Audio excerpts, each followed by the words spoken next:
This is a remarkable true story of a sighting which after 20 years still remains a mystery. It began as thousands of Australians were preparing to view one of the solar system's great spectacles, an eclipse of the sun.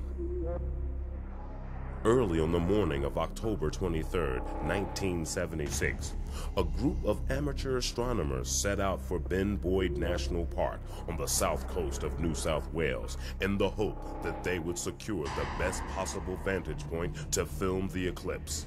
We had two cameras. We had a Super 8 camera which had never been used before. This was the very first time that Frank was using this film and camera. And we had a 35mm standard camera as well. As Nick and Frank set up their equipment, they explained to Billy the dangers of looking directly towards the sun during the eclipse.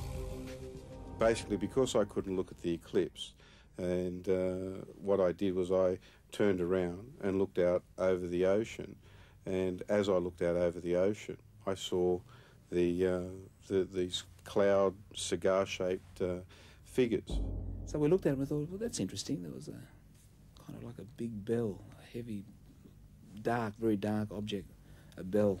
And while we're looking at it, suddenly it wasn't as if there was one object, there was maybe two or three objects. For a moment, the boys were stunned.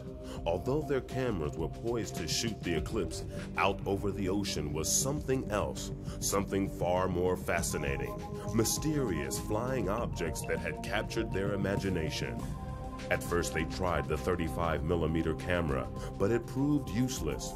So they concentrated on the Super 8 with its zoom lens so they would have more chance of success. And as he's filming it and zooming in the lens towards it, there weren't two or three, there was something like 6 of these objects. One main one and 5 smaller ones. Because it was the first time I'd ever used it, I panned, and as you'll see from the film, I was panning the horizon. So instead of concentrating on an object, that panning, there's a little bit of a distortion there.